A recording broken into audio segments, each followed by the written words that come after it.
योग केवल शरीर के लिए नहीं है। शरीर के लिए तो अपने आप स्वाभाविक रूप से लाभ मिलता ही है।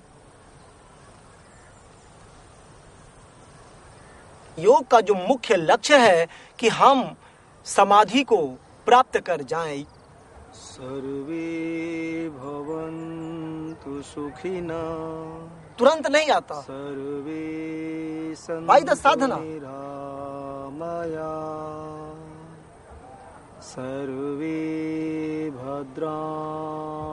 Although yoga appears to focus on controlling the body, it is in fact an ancient spiritual discipline, a form of meditation, harnessing the energies of the body to tame the mind.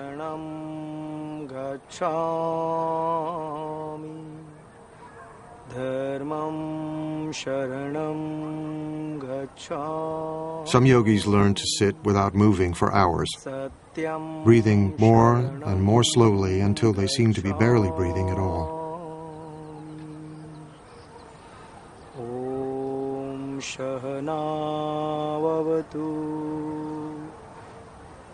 Sarve bhavantu sukhina. All kinds of trance states are possible through meditation.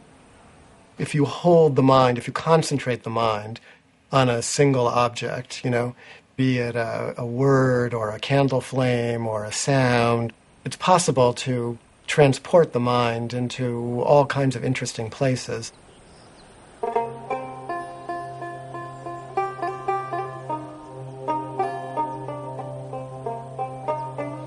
The person who was to become the Buddha was very good at all of those practices. He was a super student, doing these practices, taking them to their limit, and no matter what he did in these practices, he was still stuck in the pain that he set out with. He ascends to these very rarefied states of consciousness, but it's not permanent. And it does not bring penetrating truth into the nature of reality. So these become a temporary escape from the problem of existence, but they don't solve the problem.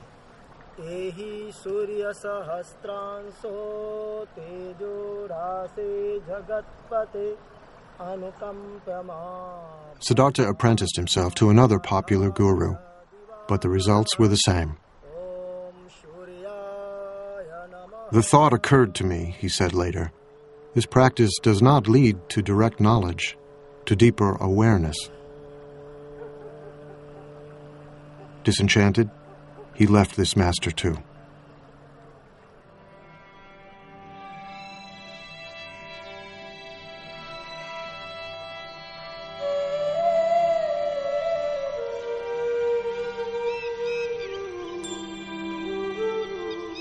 Siddhartha continued to drift south, still searching for the answer to his questions.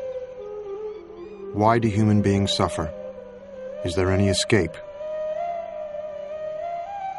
He's trying and trying and searching, and he already experienced extreme luxury, so now he tries extreme deprivation.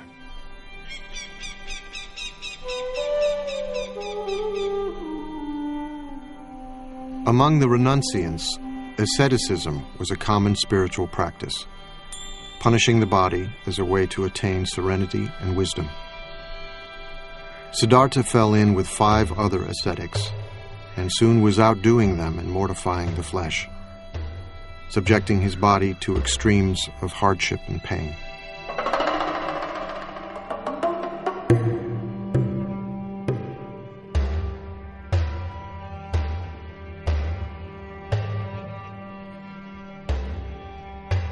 The body represents a fundamental problem. Old age brings a decrepitude to the body. Sickness brings pain and suffering to the body. And death is ultimately the cessation of the functioning of the body. So there was a sense that if you could punish the body sufficiently, you could escape its influence. You could transcend some of the limitations that the body seemed to impose. the ascetic pursues the truth by taking the requirements of survival down to the absolute minimum possible. Barely enough food to stay alive, no protection from the elements, no heat. Sit in the cold, sit in the rain. Meditate fiercely for all the hours of awakening.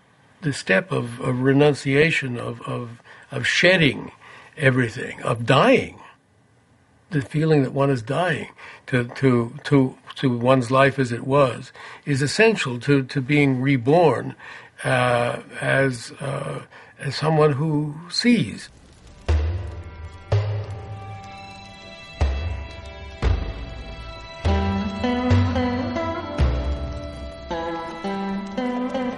Ascetics can still be seen in India, firm in the belief that by subduing the flesh, they can gain spiritual power.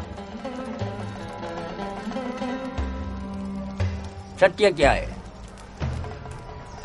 एक time भोजन लेने में 24 घंटे में एक second अपनी को प्रत्यक्ष बता देता है कि सत्य क्या है. हाँ, छोड़ दिया सोला उम्र में. इसलिए सोचता हूँ कि हर चीज मोह नहीं रखता. ये मार्ग जो आगे बढ़ने के लिए इसमें मैं मोह नहीं रखता. मोह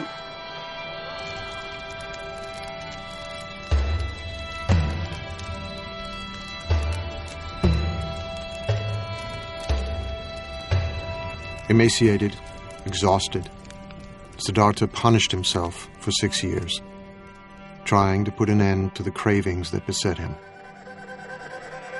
He tortures himself, trying to destroy anything within himself that he sees as bad. The spiritual traditions of that time said you can be liberated if you eliminate everything that's human, everything that's coarse and vulgar, every bit of anger, every bit of desire. If you wipe that out with force of will, then you can go into some kind of transcendental state. And the Buddha tried all that, and he became, the most anorectic of the anorectic ascetics. He was eating 1 grain of rice per day. He was drinking his own urine. He was standing on 1 foot. He was sleeping on nails. He did it all to the utmost.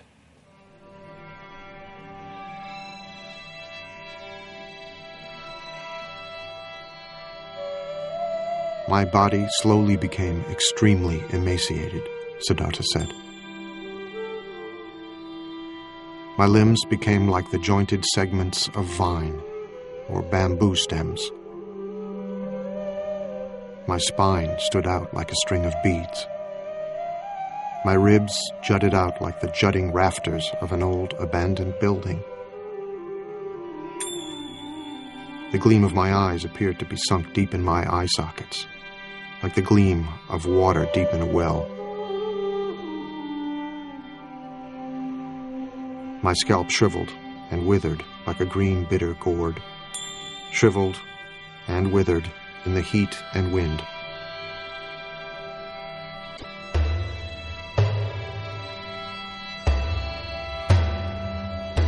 What he was trying to do was pushing his body to the most extreme that he could.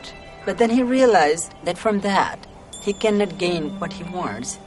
Trying to torture the body becomes too much. The whole attention is given to the body, nothing else. He surrendered himself completely to the hard training that he was given. And what he discovered, having tried this completely for many years, was that he had not answered his question. It hadn't worked. He was on the verge of death, dying, unawakened, when he remembered something.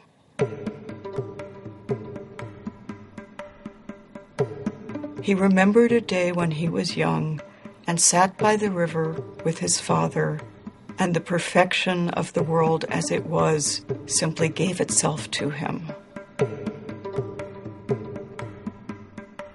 Years before, when Siddhartha was a small boy, his father the king had taken him to a spring planting festival.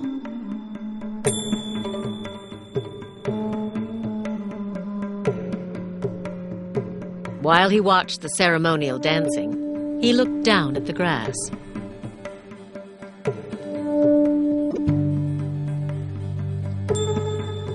He thought about the insects and their eggs, destroyed as the field was planted. He was overwhelmed with sadness. One great taproot of Buddhism is compassion, which is the deep affection that we feel for everything because we're all in it together, be it other human beings, other animals, the planet as a whole, the creatures of this planet, the trees and rivers of this planet. Everything is connected.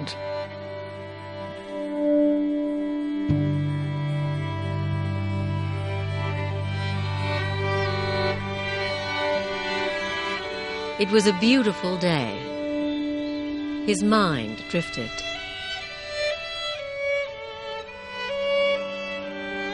As if by instinct, he crossed his legs in the yoga pose of meditation. And the natural world paid him homage. As the sun moved through the sky, the shadows shifted. But the shadow of the rose apple tree where he sat remained still. He felt a sense of pure joy. The joy that he found is in the world that is already broken. It's in this transitory world that we're all a part of. And the fabric of this world, despite the fact that it can seem so horrible, the underlying fabric of this world actually is that joy that he recovered. That was his great insight. But, he says, I can't sustain a feeling of joy like this if I don't take any food, so I'd better eat something. And then at that moment, a village maiden mysteriously appears carrying a bowl of rice porridge. And she said to him, "Here, eat." That moment of generosity and release, when he accepted the rice, was a decision towards life. It was what in the Christian tradition might be called grace, that you cannot do it completely on your own. And in Christianity, the grace comes from the divine. In the story of the Buddha, the grace comes from the ordinary kind heart of a girl who sees somebody starving and says, "Eat." There's something beautiful. Whenever I remember that story, it makes me so happy because I see the heart of Buddha as the person he was, like the Siddhartha.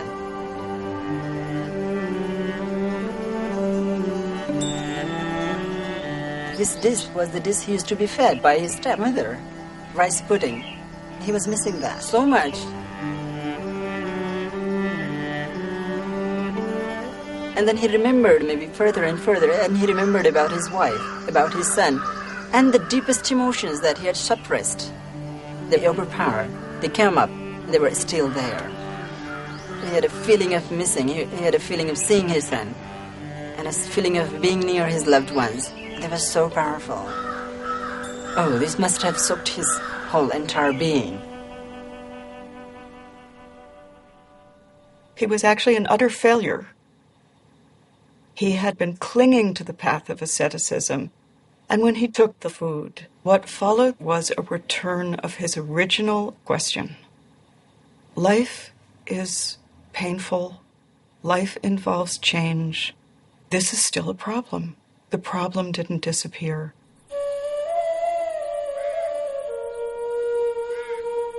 It wasn't long before the ascetics who had been Siddhartha's companions found him eating and turned away in disgust. Siddhartha loves luxury, they said.